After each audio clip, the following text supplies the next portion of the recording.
Quando alguém reclama, mas Lula não pode aumentar o salário mínimo porque é inflacionário. Que desgraça que aumentar o mínimo é inflacionário. Um cara pode ganhar 360 mil reais por mês, não é inflacionário. Outro pode ganhar 55 milhões, não é inflacionário.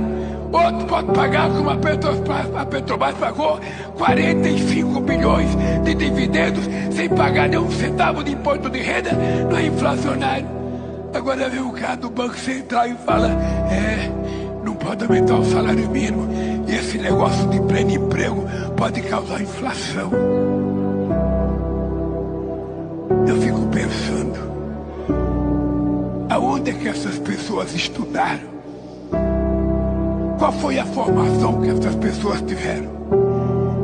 Em que Deus essas pessoas acreditam?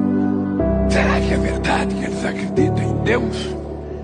Porque não é possível que alguém que seja cristão seja tão insensato, seja tão desumano, pense tanto só em si.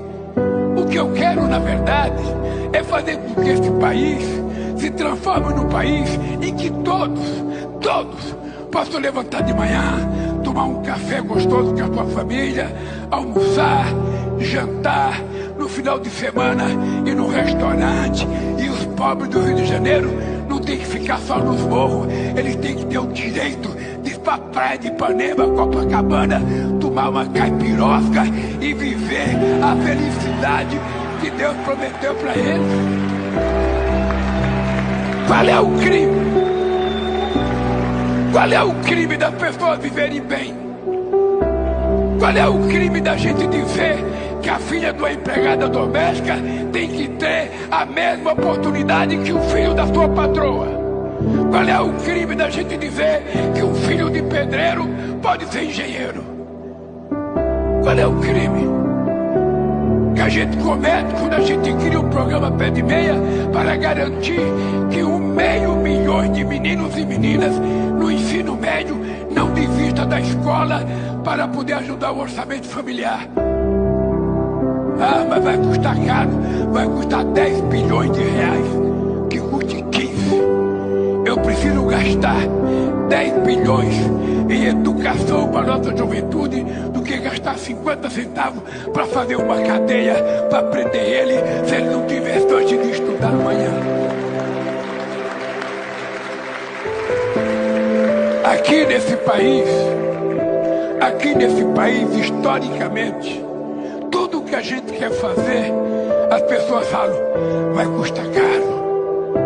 Custa muito caro. Tá custando caro fazer isso aqui, ô Magda. Tá custando caro a gente fazer esse complexo Boa Ventura. Tá custando caro. Mas vamos fazer a pergunta ao contrário. Quanto custou paralisar ele desde 2018? Quanto custou? Quanto custou a esse país a gente não ter feito reforma agrária na década de 50?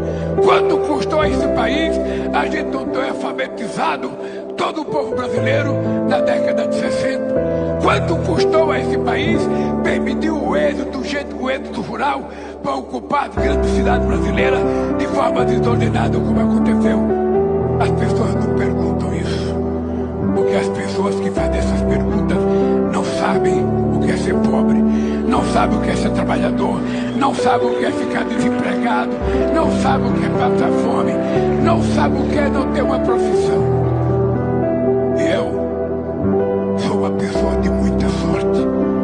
Se eu contar para vocês a quantidade de sorte que eu tive na vida, vocês não vão acreditar. A primeira coisa que eu tive sorte foi nascer de uma mãe que teve 12 filhos, sem médico, só com parteira.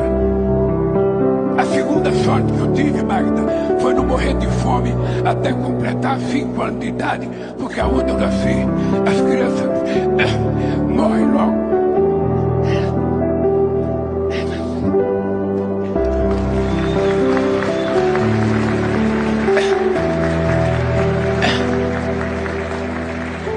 A terceira sorte que eu tive foi ter uma mãe que era analfabeta, teve coragem de se separar do marido com 8 filhos menores.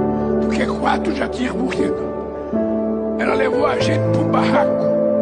A gente dormia amontoado. E ela nunca mais quis voltar com meu pai, apesar da quantidade de vezes que ele mandou os irmãos dele convencer ela.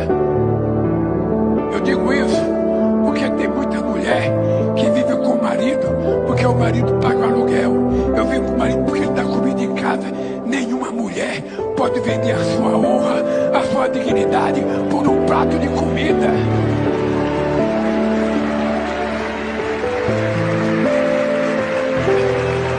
É por isso que eu tenho obsessão pela educação.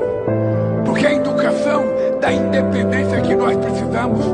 Uma mulher bem formada, uma mulher com profissão, ela só vai viver com um homem se ela gostar dele, ou viver, sabe, com a mulher, viver com gente.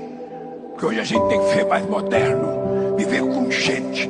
Mas uma mulher só pode superar um parceiro se ele trata ela bem, se ele respeitar ela, se ele quiser gritar, ficar sentado no sofá, me dá uma cerveja, traz a minha cueca, me traz uma toalha. É melhor ela mandar ele procurar outra e cuidar da vida, que ela vai viver muito melhor e com muito mais dignidade. Eu tive sorte quando eu aprendi uma profissão de torneiro mecânico e arrumei emprego para ganhar mais do que o salário mínimo. Eu tive sorte de ser o primeiro filho da minha mãe a ter uma televisão. Eu tive sorte de ser o primeiro filho da minha mãe a ter um diploma primário. Eu tive sorte de ser o primeiro filho da minha mãe a ter uma geladeira, a ter um carro, a ter uma casa própria. Eu tive sorte de ser presidente do sindicato importante que é os metalúrgicos do ABC.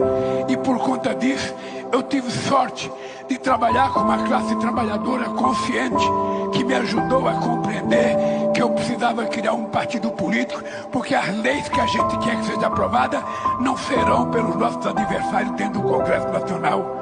E eu tive sorte quando vocês tiveram a coragem e a consciência de colocar um cidadão só com diploma primário para ser presidente da República desse país. E eu precisava mostrar à elite brasileira que o metalúrgico, peão de fábrica, que já passou fome, que já teve sua casa com 1,5 metros de água, que já saiu correndo para tirar rato, barata de dentro da sua casa. Eu quero provar para eles que eu tenho mais competência de governar do que eles que nasceram numa vida de nababo, na dentro de berço de ouro e estudaram quanto eles quiserem.